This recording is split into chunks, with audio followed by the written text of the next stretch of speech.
three, action. Hi everyone, welcome to Living in the Shadows of Great Minds talk series. Where we surface stories of pioneers and leaders from these two great cities, Seattle and Boston. So, who are we? Let's introduce ourselves, Gavin. Hey everyone, my name is Gavin. I am a Seattle resident. For a living, I work in residential construction where we obviously build homes, and I am a music enthusiast among the other hobbies that I have. I'm also a very proud grandson, and that's a photo here with my lovely grandmom who is going to be turning 95 this Wow. year. You have any grand celebrations, birthday parties planned? Unfortunately, I won't be able to attend Um, anything as she's all the way in India, mm, and I won't be able to travel for her okay. birthday, but I will be there in spirit. Okay. Yeah, looking forward to seeing the pictures from that. Yeah. And hi everyone, I'm Sejal. I live in Boston and I've been working in tech industry, designing experiences. More recently, I started as a PhD student, and that's my picture with my grandmom. And yeah, really, really miss her. Yeah, of course. Just wanted to put out a disclaimer before we get into the meat and potatoes of this talk series. The views that we're going to express in this podcast are our own, and they do not represent the institutions or organizations we are affiliated with. The information we are going to share today is obviously to the best of our knowledge. We've done substantial research and Maybe not substantial, well, but we spent a lot of time. we spend some time Uh, doing yeah, some research of on these course, like stories we're for you. gonna miss things out Yeah. and there are gonna be some unintentional Mhm. errors, but just want to highlight that we're both obviously human Mhm. and we are prone to mistakes. So what brought us here? Just spending second to share our motivations for doing this talk series. So we both live in the cities and have Gavin's worked in corporate. I have worked in corporate, and now I'm in academia. And we realize it's very easy to get into these habit loops, as well as in terms of information. We kind of found ourselves very much absorbed into the negative ecosystem of what the news cycles have become.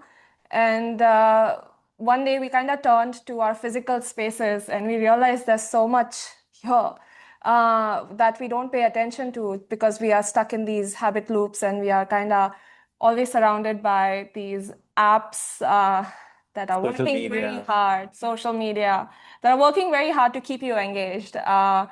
And yeah, this is our kind of more kind of for us. I thought we need to get out of that and spend time talking about the people from these cities. And actually, really, there are great pioneers and leaders and even influential people who may not be famous in every city. So a version of this could be really spawned from anywhere you are. But we just want to start small where we are and hope you also find inspiration engaging and listening to us. So today we would like to talk about two pioneers, one from Seattle and Mhm. one from Boston. Um, so I'm going to be talking about To that, Gavin. Sorry. Uh, what do you like about Seattle? Like, yeah, well, that's a good question. There's so many things to like about Seattle. Of course, there are things to not like about Seattle, but I want to highlight the positives about living here. First of all, Seattle is in the Pacific Northwest, and if anyone's been to this part of the US, there's a lot of beautiful scenery around the city, great hikes, great skiing, a lot of adventure sports that you can have access to.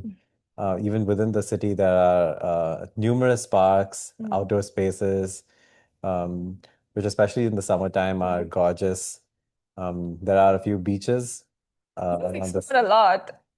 Yeah. There's actually like a lot of really cool beaches, which surprisingly exist in Seattle and are very lively during the summertime. My favorite spot in Seattle is Golden Gardens. Uh, it's a really nice beach if you're interested in swimming in the summertime because it's too cold in the winter. It's cold in the summer as well, but Pacific it's nice. Northwest. I lived here myself for almost 6 years. Yeah. Miss all those good parts. Yeah, but now you live in Boston. So what do you Yeah. like about Boston? I mean, I think one of the most notable ones is you get more sunlight. Yeah. Yeah. You very nicely skipped all the negatives of Seattle, Yeah. one of which is Seattle freeze, and it's more to do with the weather here, like in Seattle. Yeah, but now you're focusing on the positives of Boston. Yeah, we are focusing on the positive, guys. Yeah, I mean, Boston, I mean, I'm very much kind of engrossed in the academic side of it. I haven't really explored the city life yet. So yeah, museums, there's really beautiful aquariums. And within the city, of course, it's not as vibrant in terms of outdoors. You're not like surrounded by mountains like you are in Seattle. But there is still natural beauty. There's the Charles River, and there are these beautiful pedestrian bridges that you can kind of walk on peacefully without the noise and the hustle and bustle of the traffic. So that's one of my favorite spots is this pedestrian bridge that connects Alston and Cambridge. So I like to grab a cup of hot chocolate or coffee and then walk on the bridge. Yeah, actually, I remember the first time I visited the Boston area, there was this event going on called the Head of the Charles, I think. Yeah. And there was actually like a really cool boat race. People from all over the The country, crew races, yeah. yeah, were like taking part and representing their universities. It's and their anniversary. I'm not sure 100th year or 200th year, Yeah, but yeah, it it was was a really pretty. cool event, and I think people from all over the country had come just to witness. There were like stalls along the river, and a lot of really interesting activity. Yeah, so it was very lively. I Yeah. would highly recommend. But again, that was fall. Winter, it's Yeah. very like cold, and actually the river is frozen. So no crew Okay. races right now. Yeah, maybe there'll be some ice skating races. Perhaps. Yeah, I mean, yeah, maybe. Probably not, but I guess that's also dangerous. Maybe. But nobody's doing ice skating on the river. Yeah. Yeah. Yeah. Anyways, so yeah, I mean, let's dive into talking about Yeah, let's Jimi talk about Hendrix. these two pioneers. So the people we want to talk about today are Jimi Hendrix and Amar Bose. Um, they, as you can see from the slide here, they both had an overlap, but they were associated with sound and acoustics in very different ways. I'm going to be talking first about Jimi Hendrix, and then Sejal will uh, discuss the life of Amar Bose. Um, but we'll try to find some overlap between these two and also highlight some differences. So, Jimi Hendrix unfortunately did not live a very long life. He was born in 1942 and passed away at the age of 27. Um, this is an amazing photo of Jimi Hendrix. He was born in Seattle, um, and very early in his life, he was a unique thinker, a very artistic thinker. And during his career, he embodied the hippie spirit and also is emblematic of the hacker ethos. What is this hippie spirit that we are talking about here? Yeah, there's I don't know, like if you go walk around Seattle, you can see some aspects of it. Although it's changed over the years, but it was at its peak in the late 60s and early 70s. And the hippie movement was mainly like a anti-war movement because this was the time when the United States was engaged in a war in Vietnam.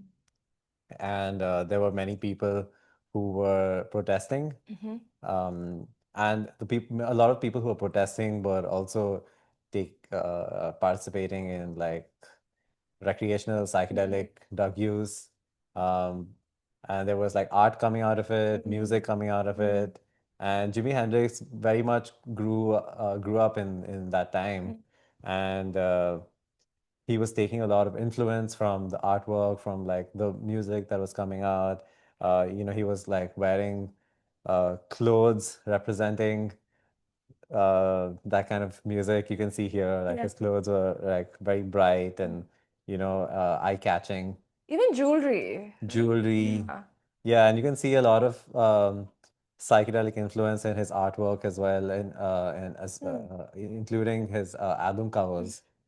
Um, the hacker ethos is a little bit Did you different. follow his music growing up, or? Yeah, I did. Yeah, yeah. I'm not, so. Yeah, actually, I'm from Bangalore, and interestingly, there were a couple of bars in Bangalore dedicated to Jimi Hendrix. There was this bar called Jimmy's, and there was another bar called Purple Haze. So Purple Haze is one of Jimi Hendrix's songs, one of his most iconic songs. You very much were like exposed to Yeah, his music and his art. yeah, Okay. for sure. I don't know if those bars exist in Bangalore. Maybe like there's still a Jimmy's, I think, but yeah, like there were a few.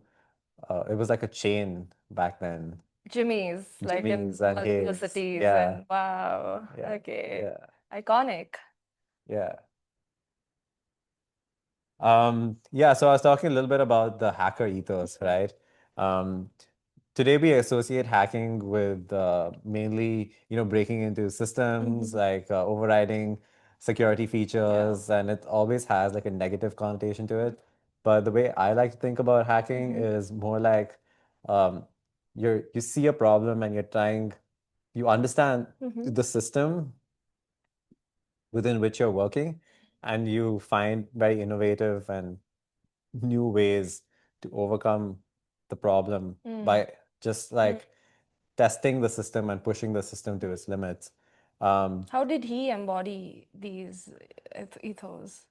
Jimi Hendrix was actually left-handed, Okay. and when he was growing up, left-handed guitars were rare or like more expensive, and his families didn't have very many means. So what he did was just use a right-handed guitar. He flipped it 180 degrees and just changed the order of the strings. Wait, so he engineered it to work for his Yeah, basically.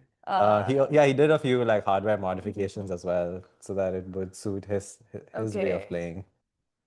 Yeah, so that like just because he was left-handed, that didn't stop him from, hacking his way out of it, so to speak. Now that you mention it, like I didn't notice that usually you see guitar players playing guitar with their right hand, but yeah, it is flipped in both these like photos that you've surfaced here. And he seems to Yeah. be comfortable too. It doesn't look like out of the ordinary in the way he is like playing it. Like I would not have thought that, okay, this is different from what I usually see with like right-handed guitarists.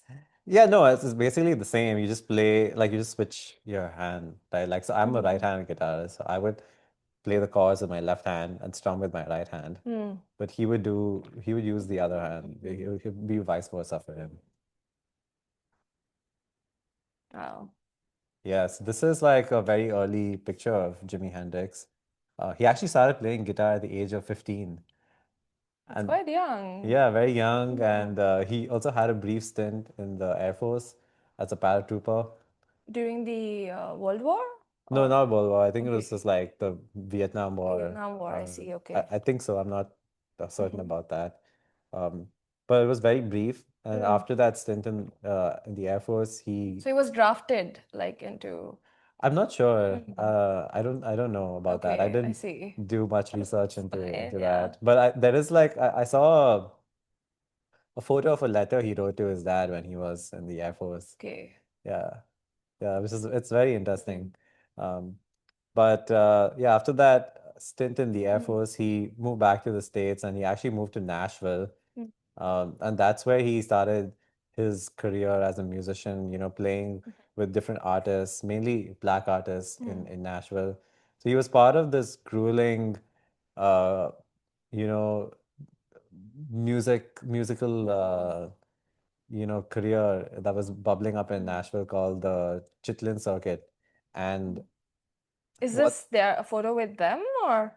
yeah, so it's the Chitlin Circuit is kind of like I think it's like a group of like a number of bars I in see. Nashville, and artists are meant to like play each of those bars. I think like within a particular time period. Okay.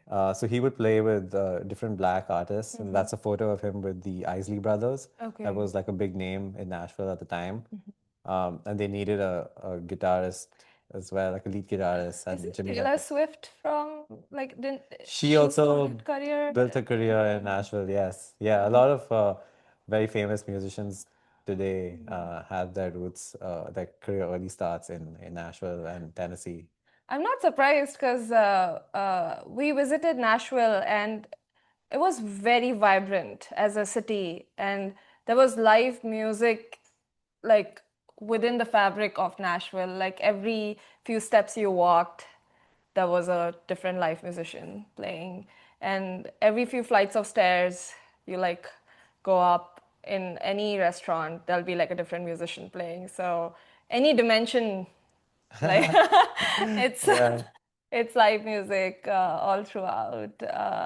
Yeah, it's a Uh, very exciting place if you're interested in music and it still feels like a dream to me, like that experience. yeah, it's a lot of it's a musician city. Mhm. So a lot of musicians unsurprisingly go there to begin their careers.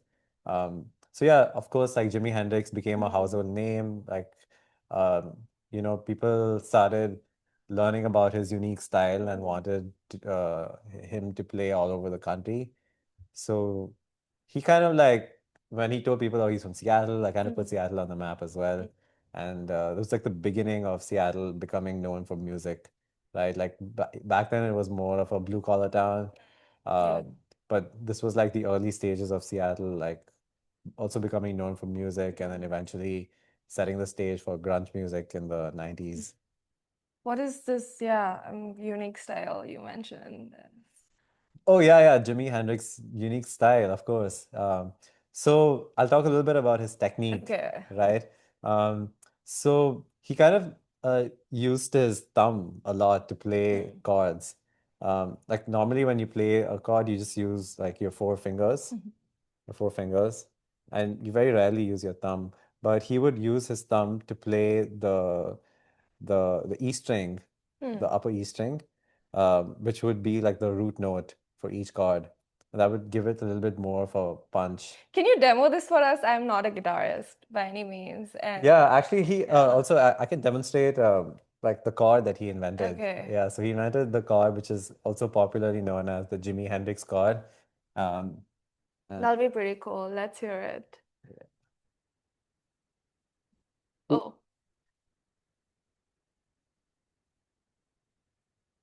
yeah, so this chord has a dominant seventh I'll get out and of the way. augmented ninth.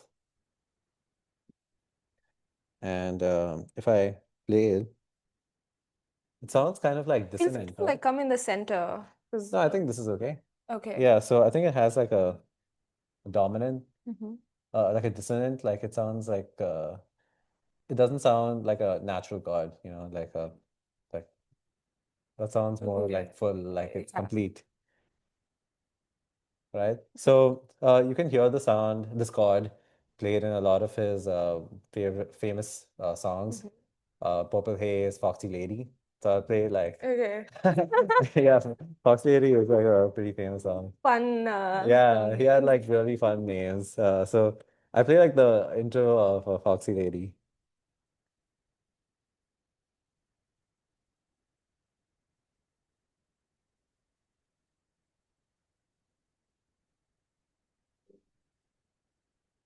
Yeah, I could hear the dissonance. Yeah, but it doesn't sound like it sounds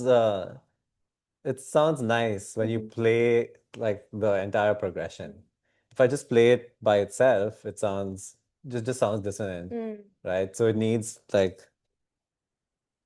to complete it Mm. and give you that closure. It's like the sequence Yeah, that yeah. kind is crucial here. Yeah, of Like course. Yeah. a But moment he like knew this. how to like make that happen, I guess. Thanks for demoing that. It's really Yeah, cool. yeah. So that's like the tech, like some of the like things that he would do. He would also use a lot of bends, like pulling the strings even during the melody. Back then, bends were only used during guitar solos, but he would actually be singing a lot of his songs and playing, like playing lead guitar while he was singing. So, just a very multifaceted, um, multi-dimensional musician. Um, that was mainly like the technique. Plus, like looking at this picture, he also got some dance moves. Yeah. He definitely had like a big Yeah. stage presence. Yeah, he used to play like guitar with his mouth. He would like flip the guitar and play it behind his neck. Saying, Yeah. So he was very comfortable with how it. could one even like I don't know. imagine to He do was just very that? comfortable with the Wow. and he just wanted to play it in any different way possible. It's like an extension of his body. Extension of himself. Almost. Wow. But he also wanted to like really bring out like different emotions with the guitar, and he knew that it was not just technique that mattered, but also like the quality of the sound.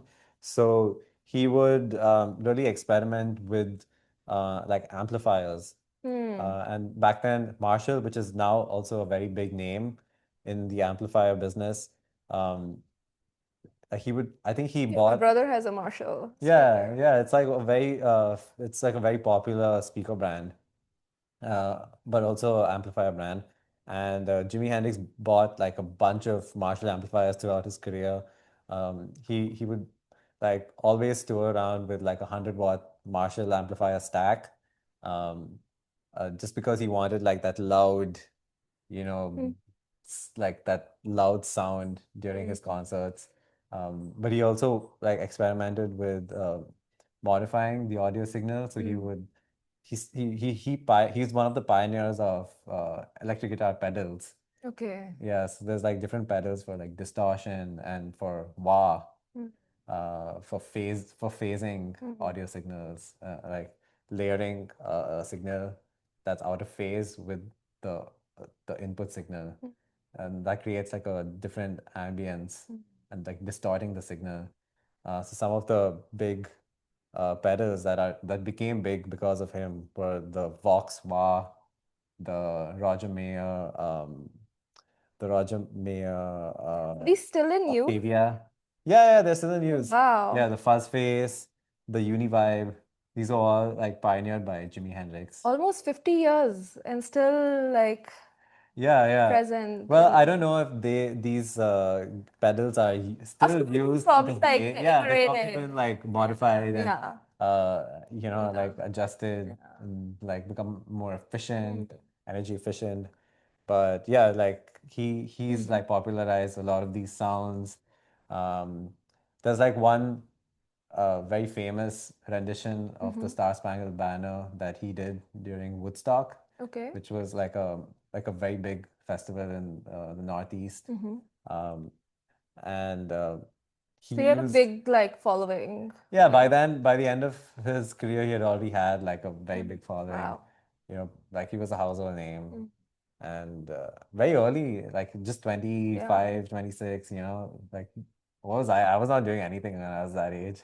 Didn't you have a band as well? Yeah, but not like that was a genius. Yeah, we know you're not a household name, but Yeah, I'm only known in this house.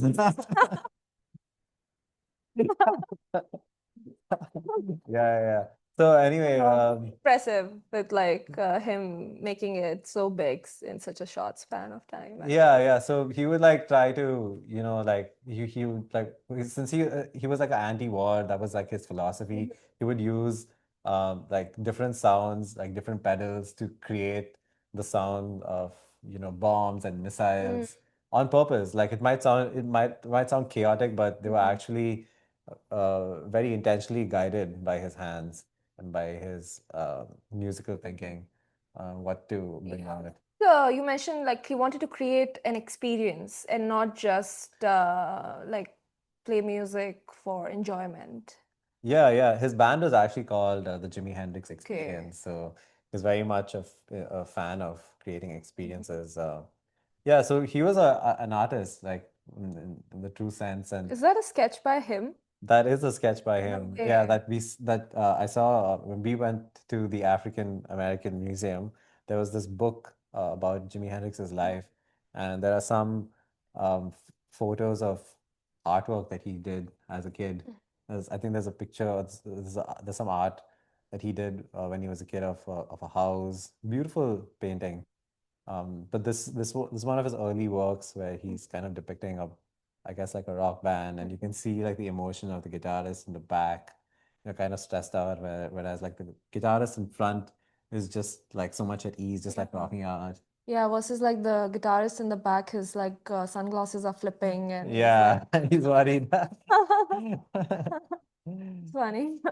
Yeah, so this is one of the artwork from his albums called Bold as Love, and yeah, it's kind of Does depict. it say that there? Axis bold as love. I think that's yeah. I Okay. think that's the name of the album. I'm not sure, but yeah, you can see it says Jimi Hendrix Experience, and it shows a variety of Hindu gods. Yeah, it's pretty dense, dense the picture with like placing himself as a god almost.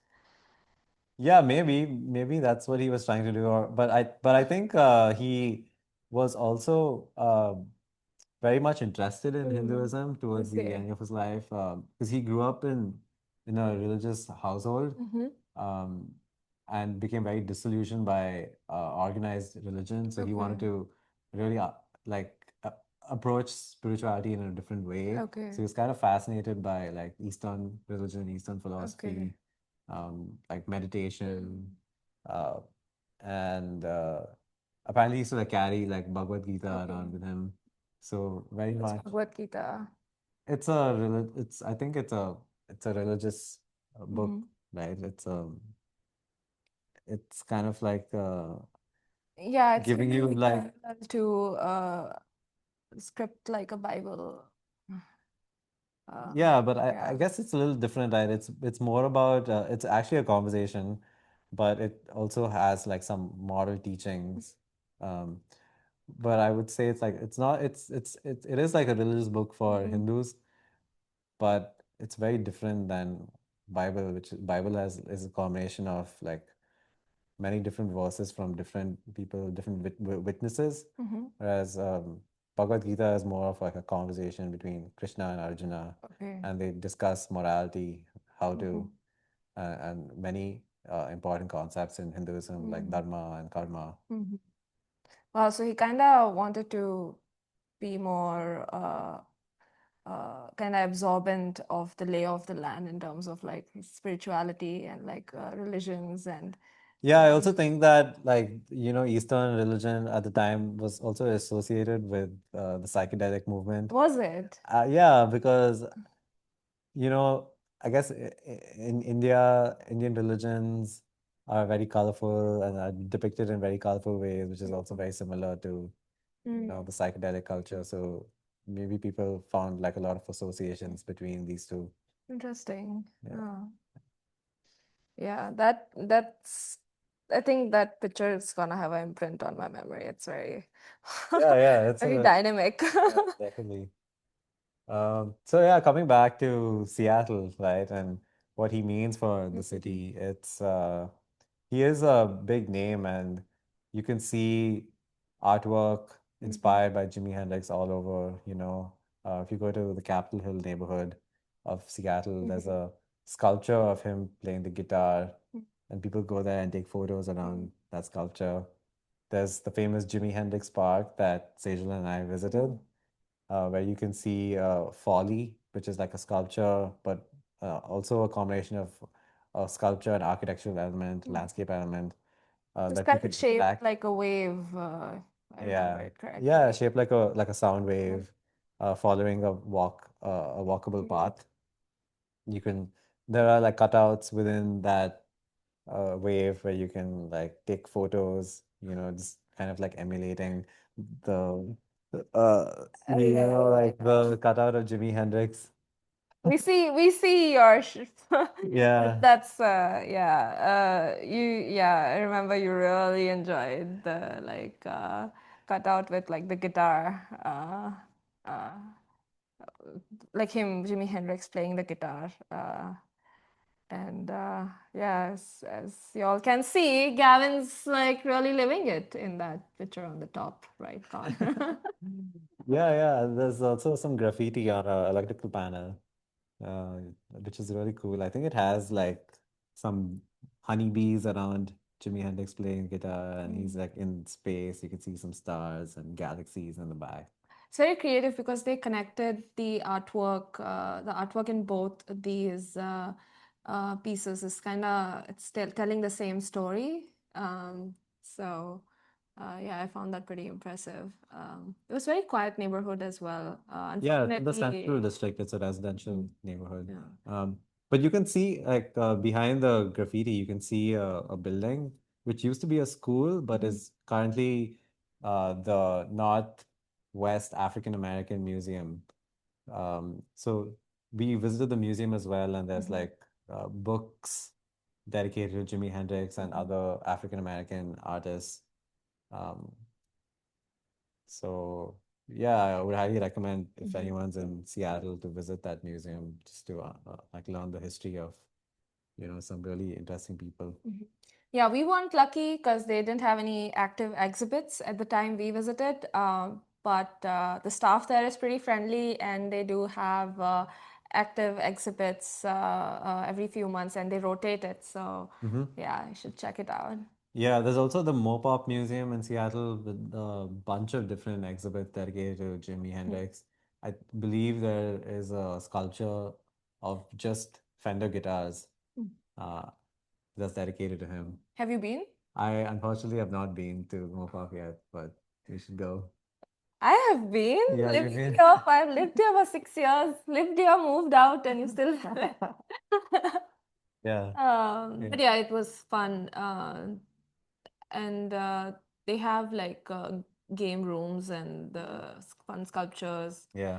And I think they have uh, galleries dedicated to different musicians as well. Like I think at the time I was visiting, they had the Purple Rain Oh, Prince. Prince, yeah, Yeah. Prince's exhibit. Yeah. Yeah. Yeah, it's a cool building also. So yeah, if anyone's in Seattle, visit Seattle Center, check out the Space Needle and the Mopop Yeah. Museum as well. So yeah, switching gears, but not by that much. We're talking about Amar Bose. He's the one who, of course, you all probably have heard of Bose Corporation, and he's the one who's the brains behind it. He truly revolutionized home sound systems and music listening experience. He has over 24 patents Wow. under his belt. And they range very wide ranging as well, from acoustics, electronics to, not many people know about this, but also automotive suspension systems. We'll focus on the sound side of things today, but yeah, you should check out their website and look into how they're also linked to suspension systems. But two of the innovations that really stuck out to us, and we use one of these, the Quiet Comfort noise cancelling headphones. So you've probably be using noise cancelling. Now it's more ever present. Like it's not just Bose that builds noise cancelling like headphones, but other companies as well. So this is more relevant for the current generation, but this other one, which is 901 direct reflecting speaker systems. These were launched around late 90s. And both of these kind of innovations and patents came out of his frustration with how audio systems were back then. The 901 speaker was really after he graduated from MIT. He bought a very kind of expensive stereo system for himself. Like he wanted to enjoy music at home, and he very quickly realized that the speakers did not deliver the quality that they promised. So the specifications kind of didn't match with his listening experience. And being the engineer that he was, he kind of quickly realized the disconnect. So when you are in concert halls, almost 80% of the sound is kind of coming from the sound that's reflected on the walls. And only 20% is kind of something that's directly coming from the musician. The speakers at the time, they only were front facing, so they only kind of have engineered that element of the concert listening, but not the reflection that's happening in the room. So Bose recognized this disconnect from the lived experience of music and the electronic systems. Yeah. And he blended with these 901 speakers, he blended the front facing experience with the reflection. Yeah, it's kind of crazy because like we just take it for granted today to have such good audio quality in our headphones, but we don't realize the amount of thought that has gone into it. Um, isn't there like a really cool story about like how he came up with these headphones? Or the idea Yeah, for like noise canceling headphones? Spirit, it's the same story where he was actually he was in a flight from Zurich to Boston, Yeah. not Seattle. Yeah. And at the time, the aircraft they were experiencing with electronic headphones, and they really wanted to like focus on improving passenger experience. And Bose was like one of the like first few people who got to test it. And while he was testing it, he was just disturbed and distracted by the engine sounds. So although the music was like coming through, like he just couldn't focus on it.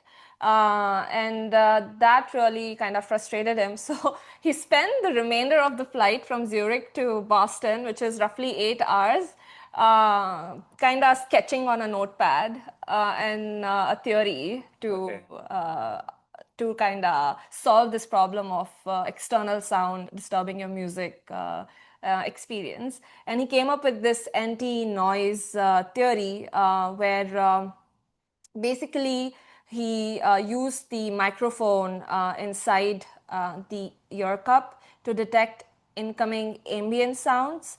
And he designed a circuit that would then generate an equal but opposite anti-noise signal to cancel out the external sound. Of course, it took them quite some time, like to create the proof of concept and then go on to engineer it into like a final product. Roughly 15 years it took them.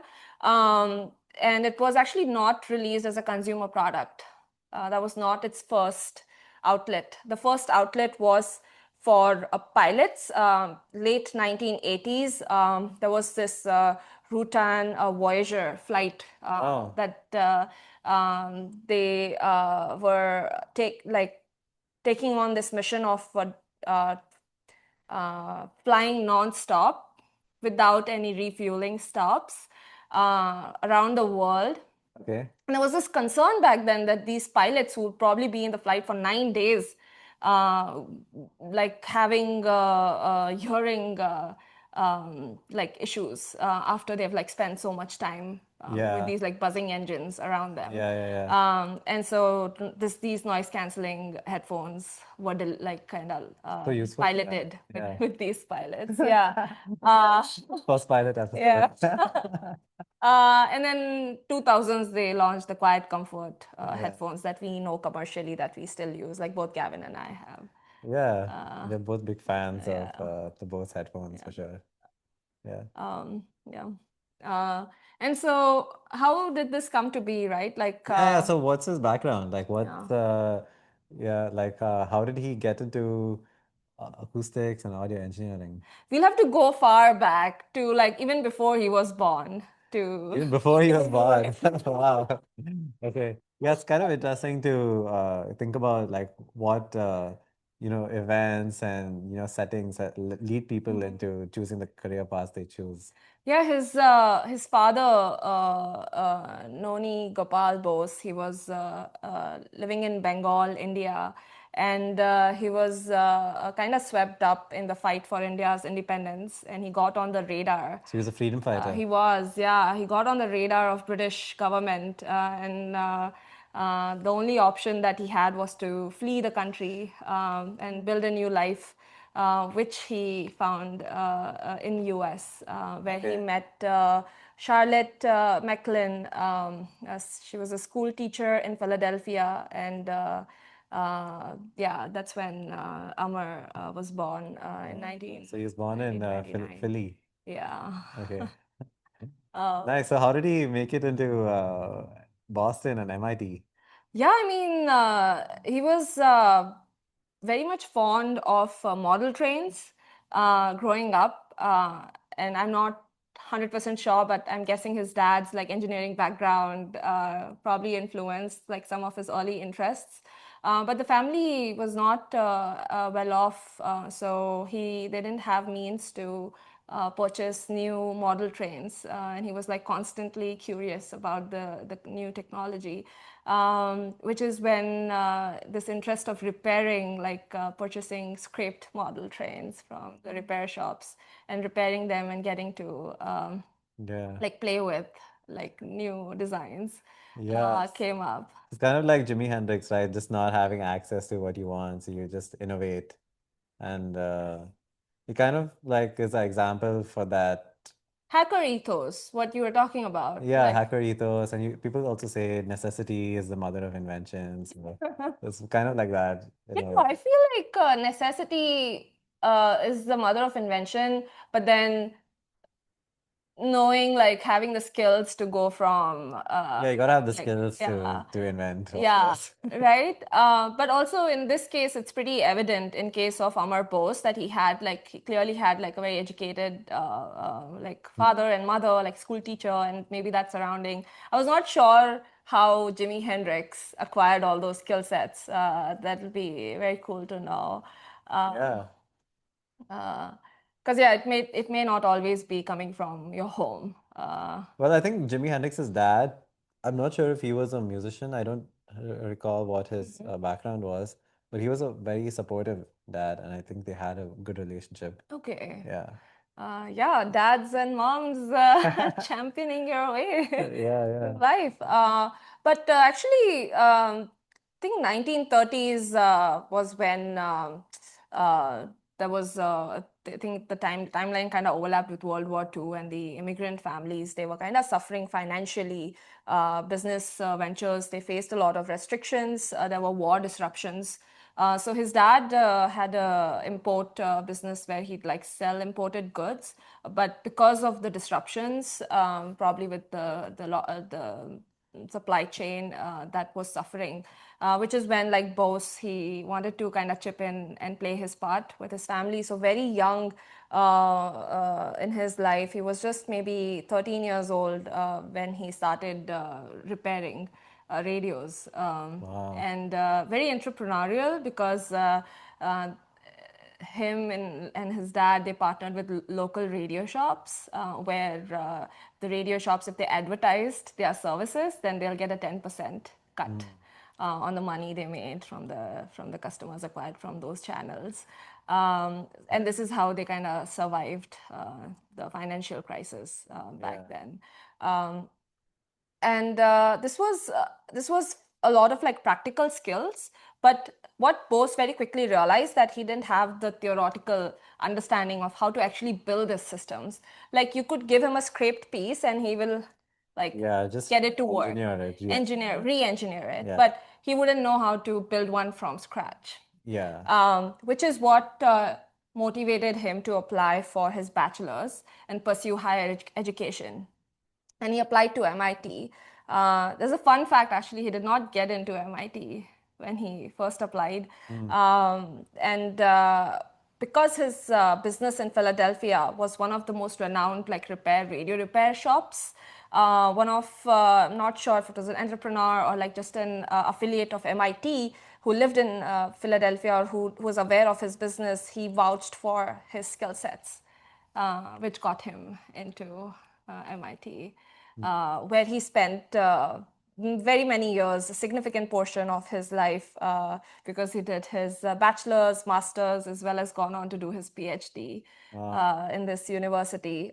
He's kind of, if you listen to some of his lectures, there's a lot of actually good material on Amar Bose, even though he's not as famous as a rock star as Jimi Hendrix. There's still like I think within intellectual communities, like people talk about him, especially within like sound engineering and acoustics.